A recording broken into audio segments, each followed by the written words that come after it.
Well, I'm kind of excited about this. This is a little discussion that I've led with interns over the last several years. And so I'm excited to share it with this group today. I think one of the real big benefits of being in youth ministry is that our job is pretty unique and fun and different every day. We don't generally sit at a desk all the time. And if we do, there's something wrong with that. So I want your feedback as we go through this thing, because last time I taught this, I taught it with interns. This picture of my family, you saw that last time, so no surprises there. Same thing as last time. So I've led in lots of places. I work with a group called Youth Ministry Institute Midwest. And of course, Tina and Matt would love to have you join us in January at Montreat, which is going to be fantastic. We're very excited about that. That's what Tanner and I were visiting with when you logged in today. So I've got 4 quick goals to share. I think this will be about 40 minutes today. It should be a little shorter than last week, which is good. Goals for today are 1, to keep the monsters away. 2, I'm going to make this a little smaller so it's easier to see on your screen. Goals for the day: keep the monster away, navigating the road map, learning how to chunk, and closing thoughts. And some of this is based on a book that I'll share with you in just a minute. But first I want to talk about paradigm.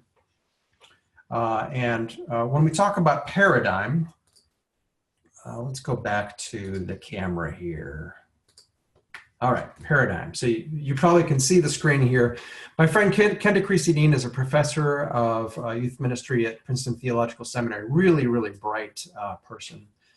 She talks about paradigm in this way. We can sit in 2 different spots and see 2 different viewpoints of the landscape. And one of them is if we're sitting here and we rotate our hands clockwise, it is going one direction. But if we raise our hand, keep spinning above our head, now is going counterclockwise, even though we're spinning our hands in the same direction. And so we can have 2 different viewpoints on the same perspective. And this slide that I showed here kind of shows that a little bit. The idea about 2 different viewpoints is important. So a paradigm shift is a dramatic change in perspective. So think about your own paradigm. How is it shifted in your current role? If you have changed jobs recently, I know Matt, yours has. Nebraska is a different paradigm than it was in Florida. Tina, when you were working with young people and you're working with 3rd graders, certainly your paradigm is different than when you're working with seniors in high school. And so how does a youth worker paradigm shift when we go through life? Now, this is a fun little picture. I wear a different paradigm, have a different paradigm when I wear my sweet glasses, of course. I've taught this workshop for veteran youth workers and interns and students. And so I want you to use this material for yourself or for your leadership team. I have learned quite a bit in it in my own life, and so I'm excited about it. First habit: keeping the monsters away. 3 effective habits, or 3 habits of effective youth workers. Keeping the monsters away. And so the first thing is, I'd like for you to either chat in or share by audio parts of your weekly work week, your weekly work that you dread the most. Okay, so this is not a scheduled thing like staff meeting, so we're not going to complain about that here, but certainly there are things that you dread the most. So using the chat box or audio, I'd like to know what some of yours are. So I'll share one just to get the conversation started. The thing that I dread the most every week is the bulletin announcement, writing the bulletin announcement for the weekly bulletin, because stuff changes. And often if I submit it on a Tuesday, something's going to change at the last minute. So I forget, and then the communication person comes and finds me, and then I feel bad because I didn't get it in. So that's one of the things that I dread the most. What are some of the things that you dread in your work week?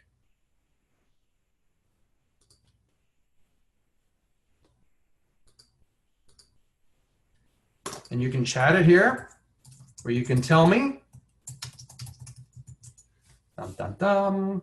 Hey, Matt says, I found consistently that Sunday school planning teams to be one of the last things I get to. And Tanner says, I really dread paperwork. Yes, I cleaned my desk and now I cannot find any of the paperwork that I had on it 3 days ago because I put it in files and put them away. Tina, if you're still there, I'd love to hear something that you dread in your week. If you dread anything, maybe you're really good and you don't dread anything. I don't know.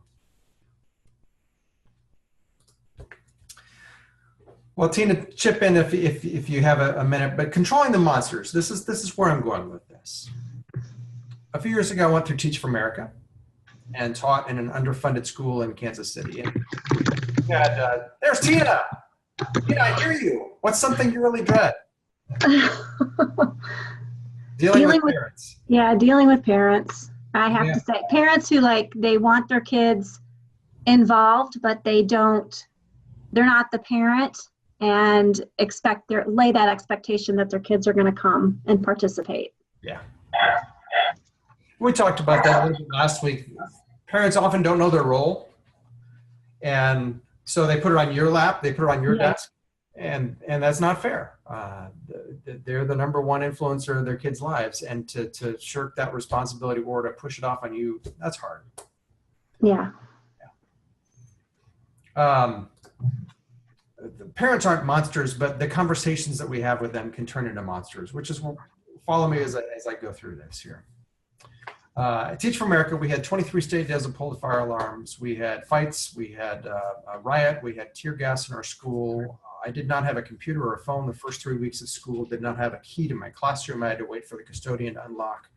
I had 50 kids in each of my classes the first several weeks of school, even though state law is 30. And so they kept teaching us. Teach for America kept saying to us, slide back up. Teach for America kept saying to us, focus on what you can control, and then let go. They also teach, is this something that I should control? Focus on what you can control and let go. Is this something I should control? So items on our list that we have difficulty controlling can turn into monsters. It's usually the unknowns, the things that we dread. So what monsters should you let go of that are on your list? Now, Tina, obviously you can't let go of the conversations that you have with parents. But the bulletin announcement, maybe I should just publicize what I know and then let it go. And if it's not right, trust that people will come anyway.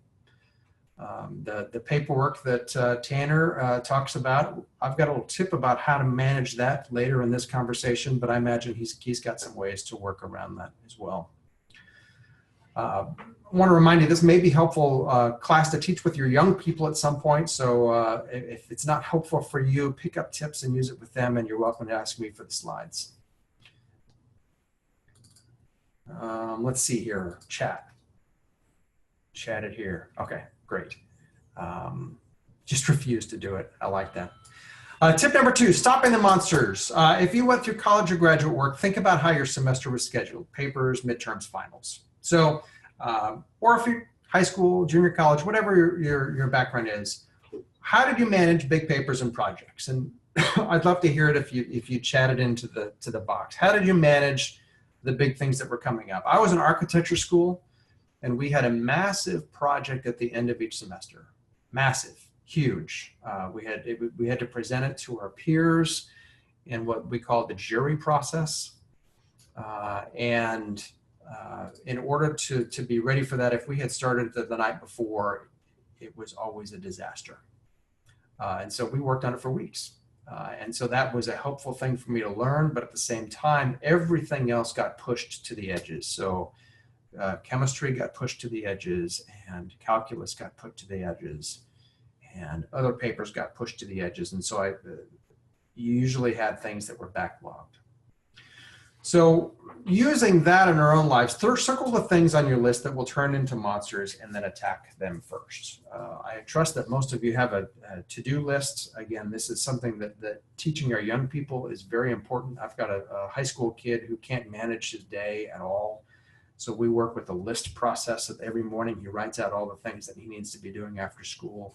And then he circles the things that he's got to attack right away. Same thing here. Circle the things on your list that will turn into monsters.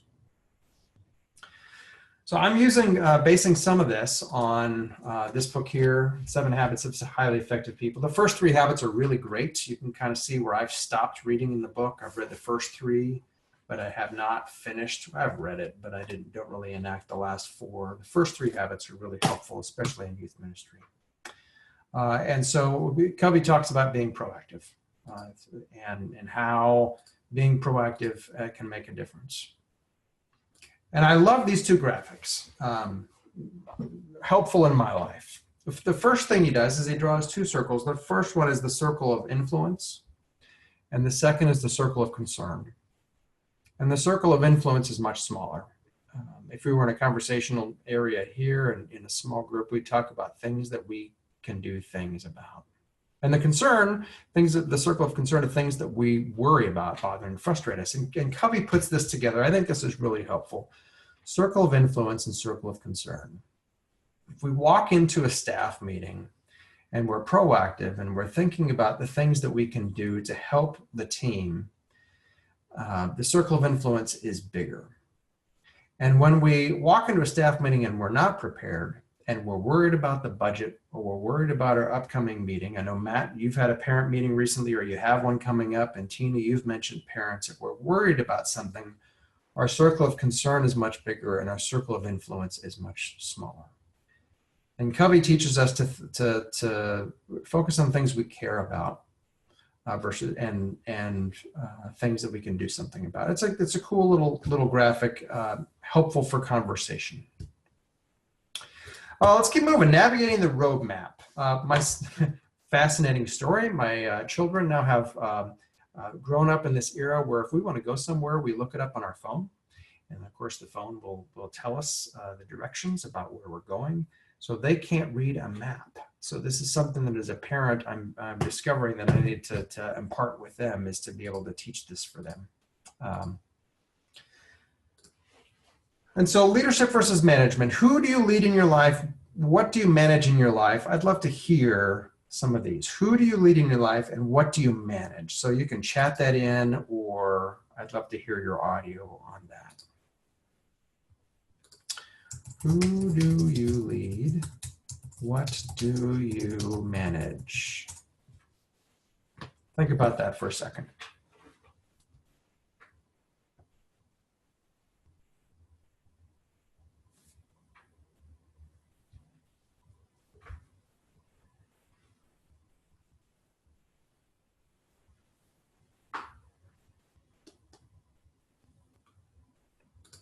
Okay, I know I lead youth. Tanner leads staff. Tina, youth, other adults, my own family, myself. That's huge. You're including myself in there. Matt, you sent a note to me privately, not the group, so I'll read it out. I feel I lead students and volunteers. I manage the content of our programming. So this is from Matt Jones, from Matt J. Manage systems, practices, results. So yeah, that's different. Leading and managing are 2 different things,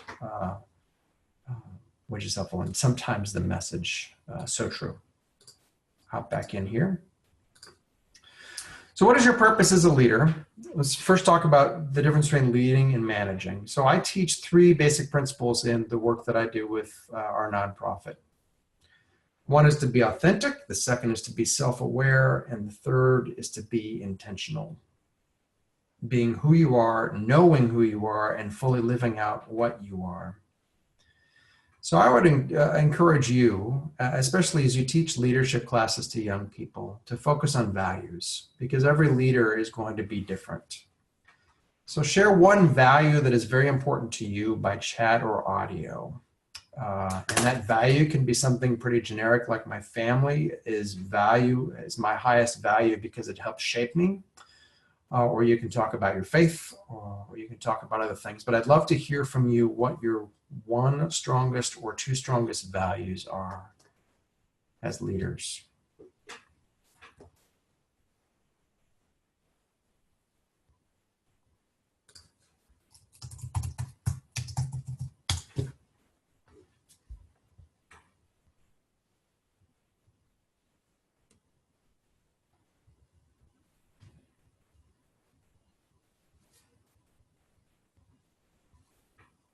You're thinking. I know you're thinking. Looking for values here. So 3, yeah, that's right. Honesty, self-awareness, honesty. Yeah. Two strongest values, Matt, are a leader to be humble, to authentically build relationships. Those are great. Thank you for continuing to participate. This is helpful. One of the things that I like to do with my high school seniors, with my interns, and with the students that we have in Youth Ministry Institute is to articulate personal vision.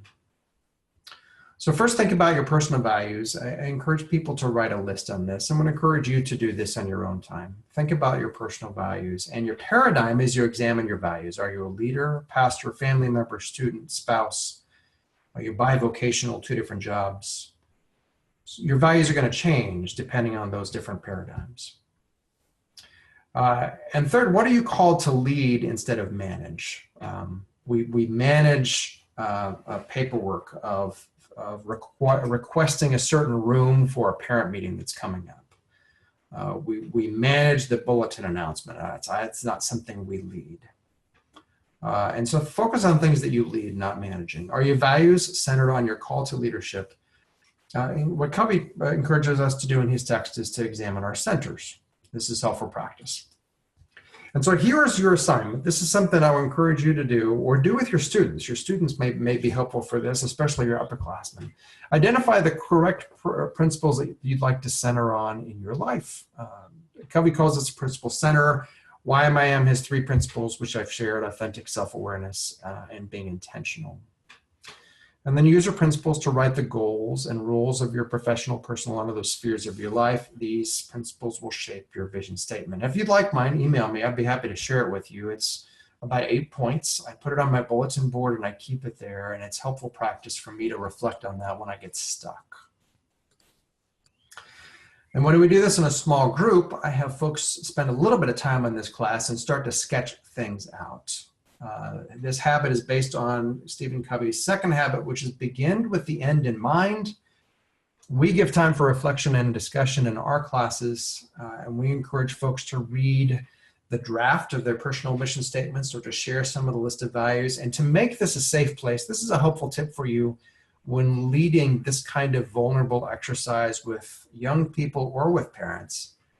Affirmation and questions are always okay. But don't give advice, because the minute we give advice, we're placing ourselves in a hierarchy, and that doesn't feel good if we're sharing something that's vulnerable. If you prefer, you don't need to share your mission statement. The list of values can be shared instead. So helpful practice might be something you could do with your young people.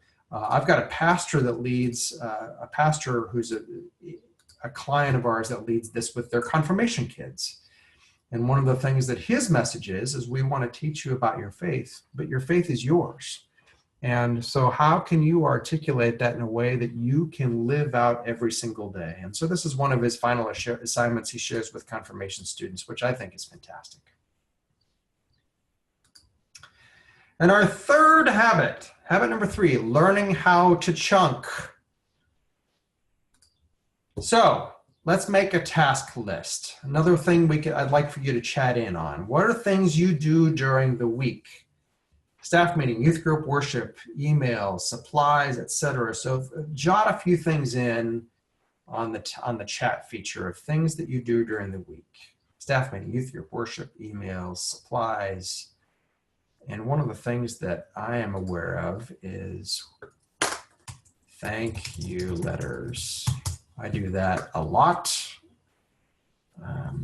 I send notes to participants, whether that be youth or to parents. I manage a budget, handle staff meetings and individual meetings. Yes.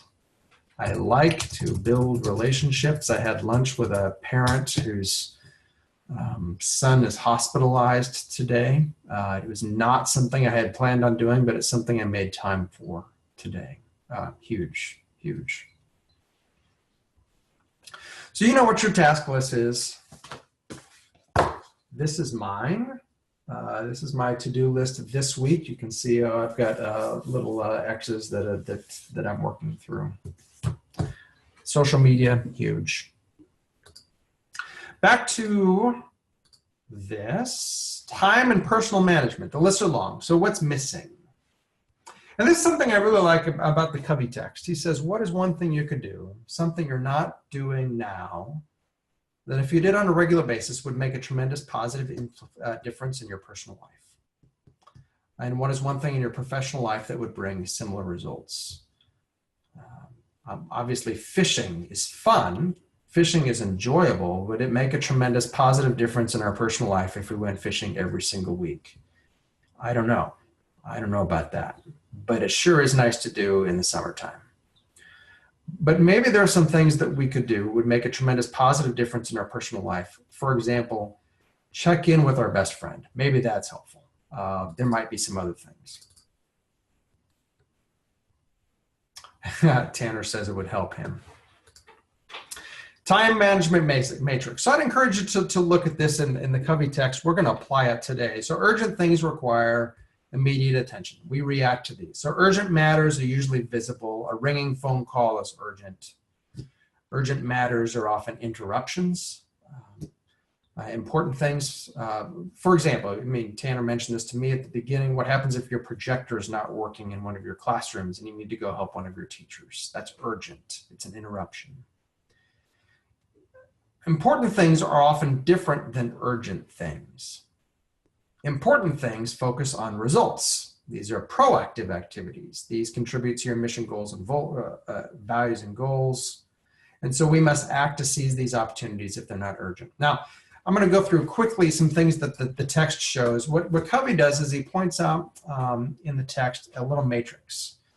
He's got important and not important in the left side of the column. And Matt, if you want the slides on this, if you can't see it, let me know. I think you can see it, but I'm happy to share this with you.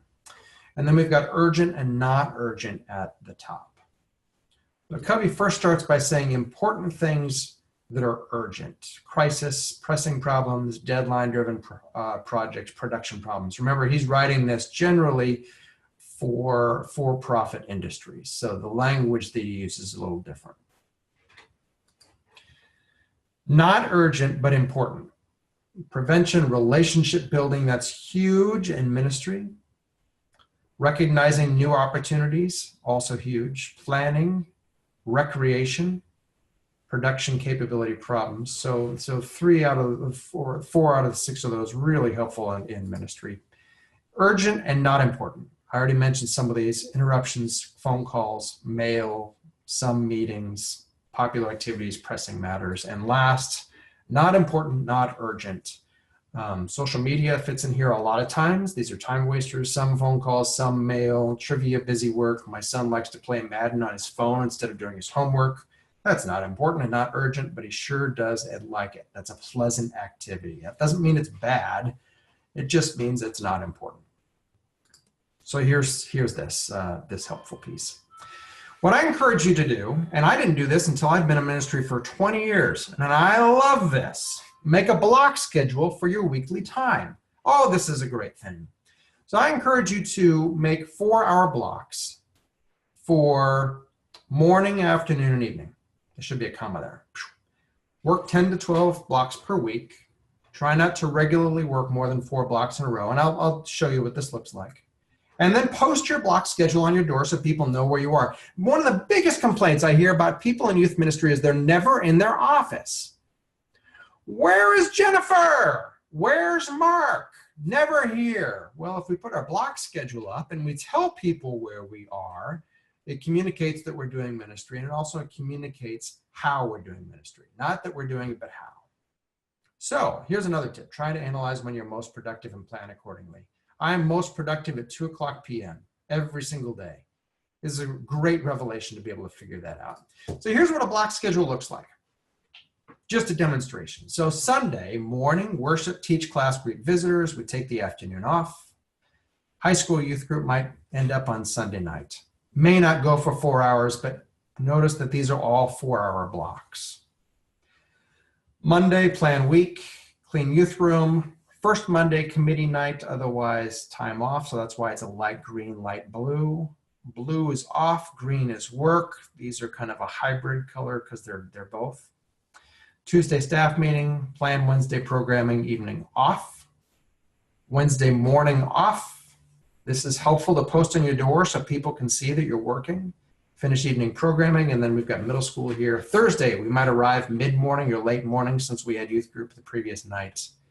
Communicate with volunteers, get supplies for Sunday. Evening off. Friday is Sabbath. Saturday is Sabbath. Of course, there's a few things in here. We might go to a football game or to an art thing or something for the kiddos. But putting this on your door is really helpful. So if people come in on a Wednesday morning and wonder where you are, or a Thursday morning and wonder where you are, or Tuesday morning and wonder where you are and say, oh, he's in the building, she's at staff meeting, or Wednesday that you're going to be there all the rest of the afternoon, this is really, really helpful. So we teach this. I would encourage you to start this practice. Here's what one youth minister does. It's a little bit hard to see, but you get the idea. There's red and there's blue. Red is do not disturb. So 1/2 hour every single morning, this person spends a half hour turning everything off. The phone gets off, the door gets shut, and this person will either pray or do their to-do list or write their thank you notes, but this is the do not disturb time when I really need to focus. This is that person's most productive time of the day. For that person to figure it out is lovely. So that's a helpful thing to do. Anybody use a block schedule? If you do, I'd love to hear about it in the chat. If you have any ideas on what is helpful to share here, I'd love to see that too. So those are the 3 most effective habits of youth ministry that I like to share. With the bigger group, the conversation would probably go longer. The bonus is you have more time this afternoon. But email here, I'll put my email in here. I'd love it if you contacted me, Tina and Matt. If you'd like the slides, I'd be happy to send them to you. Matt@yminstitute.com. I want to remind you to join us at the Youth Ministry Academy in January. Matt, if you enroll in our program, this is included. Your flight, all your meals, everything. Tanner's on the line. He can tell you how great Montreat is. And of course, this is my information here as well, but I'll put it in the chat box. So midwest.yminstitute.com. Tanner, I'll turn it back over to you, man.